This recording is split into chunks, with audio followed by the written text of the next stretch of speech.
जय मिथिला टिंकू झा जरूर मिथिला पर बातचीत चल रहा है के लेल नहीं लड़बे तखन दोसर आदमी नहीं लड़त। हम उदाहरण दे के कह रहल छी कि जेना हम गिर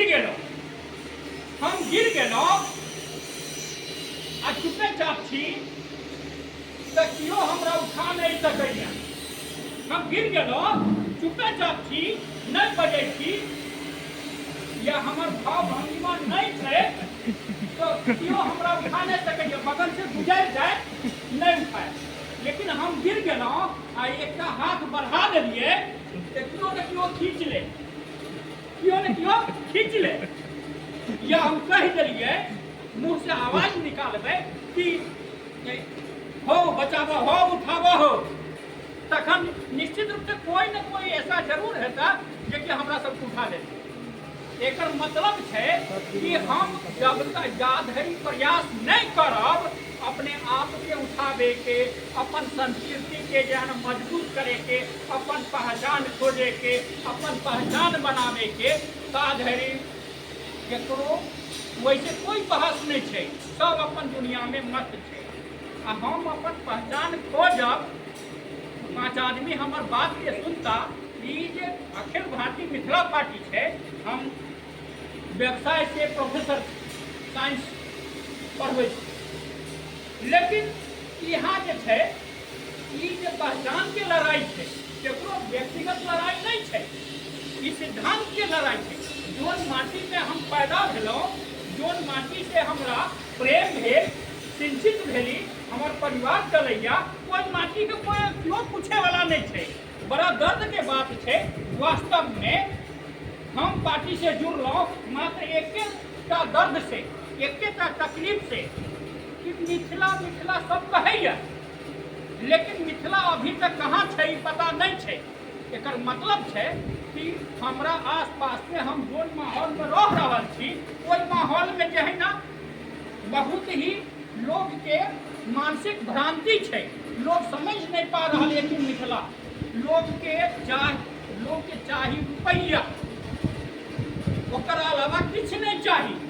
लेकिन जब तक चाह नहीं बदलते, हमरा समझावे पड़ते कि हम मिथिला छिए, या ये मानसिक लड़ाई है, या ये वैचारिक लड़ाई है, या ये अपन पहचान खोजे के लड़ाई है, तो हमरा बतावे पड़ते। हम आसपास में हम नहीं बतेबे तो दुनिया संसार के बतेता। दुनिया संसार में पैसा का लड़ाई सब अपन लड़ाई है व्यक्तिगत रूप से, लेकिन सैद्धांतिक लड़ाई, विचार के लड़ाई, संस्कार के लड़ाई, ये पीछे लोग ही केवल व्यक्ति विशेष बहुत ही कम लोग लड़ैया। क्या कारण है कि आई ये इतना बड़ा सा विचार मंच है जही में हम सब गिनल चुनल लोग छी बैसल, यह कारण है। लेकिन एक यह कारण है कि 95% व्यक्ति जो है सामान्य कदकाठी के, सामान्य मानसिकता के 95% लोग हैं, और वही पर 5% लोग राज करे छथिन। ये 5% लोग राज करे छथिन, कारण 5% जो लोग छथिन उनकर मानसिक विवेक जे है सामान्य से बढ़ल है, उनकर व्यवसाय बढ़ल है, उनकर विचार बढ़ल है, क्या वह 5% लोग निखर के आबि रहल छथिन। लेकिन 95% लोग नहीं है, और जे 5% है वह विशेष है। तो ये जे है हमरा सबके वैचारिक लड़ाई है, वैचारिक की कहबे अपन पहचान के लड़ाई है। मिथिला अपन माई के लड़ाई है, अपन माटी के लड़ाई है। तो ये माटी के लड़ाई हम नहीं लोग के बतेबे, जगह में नुक्कड़ पर जाके हम नहीं बतेबे तो के बतेते। हम अपन समाज में मानसिक लड़ाई हम जाने छी कि हाँ कि मिथिला के लेल पहचान के लिए लड़क चाहिए। अपन कमाई अपन पेट तक कुकुर पोस लैया, लेकिन हम जे 66 किलोमीटर दूर से जे एलो है, कलो एलो आइयो एलो, मित्र महोदय एलन, सब गोरा कुछ 66 किलोमीटर से एलो, कुछ 6 किलोमीटर से, लेकिन एलो तो प्रयास तो केलो। इतिहास गवाह है कि जे आदमी प्रयास कैलक है ओकरा मिलले है। इतिहास गवाह है कि जे आदमी प्रयास कैलक है ओकरा मिलले है, और जे नहीं प्रयास कैलक है ओकरा पास में चीज अच्छे नहीं मिल रही है। कार्याणि सिद्ध्यन्ते न तो मनोरथे न ही सुप्तस्य सिंह प्रविशन्ति मुखे मृगा। सिंह को भी कार्य करना होता है, उसको लपकना होता है, तब उसको शिकार मिलता है। सिंह सोया रहेगा तो उससे शिकार उसके मुंह में स्वतः प्रवेश नहीं करेगा। उद्यमे नहीं सिद्ध्यन्ते कार्याणि, उद्यम से ही सिद्ध होता है, परिश्रम से। आज हमार गाड़ी के रफ्तार रहला 17-18 किलोमीटर प्रति घंटा, लेकिन ये बात तय रहलैया कि 18 किलोमीटर प्रति घंटा भी है तो कोनो न कोनो समय हम एही ठाम पहुँचबे करब।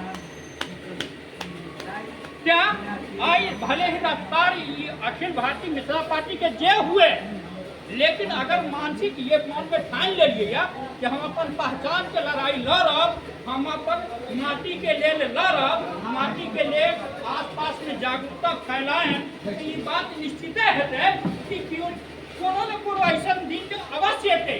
5 साल बाद हुए, 10 साल बाद हुए, 20 साल बाद हुए, 50 साल बाद हुए, लेकिन मिथिला राज्य बनते तो बनते। आई केकरो औकात नहीं, मिथिला आई केकरो औकात नहीं है कि एक नम्मा क्लास पास लड़का बिहार के मुख्यमंत्री बन जेता, लेकिन हुनकर बाप दादा क्यों वह उठी केलखिन, राजनीति के खोदलखिन, राजनीति के बीज देलखिन, कहियो तो बीज देलखिन, तखन तो आई हुनकर बेटा जे है अयोग्य है, लेकिन वो है बिहार के विशेष प्रशासनिक में है, बिहार के मुख्यमंत्री बजे है, क्यों किस पृष्ठभूमि नहीं है, लेकिन प्रधानमंत्री के वंशज है तो अपना के अध्यक्ष बता रहे थे। योग्य है ना अयोग्य है, बात के बाद दुनिया संसार में बहुत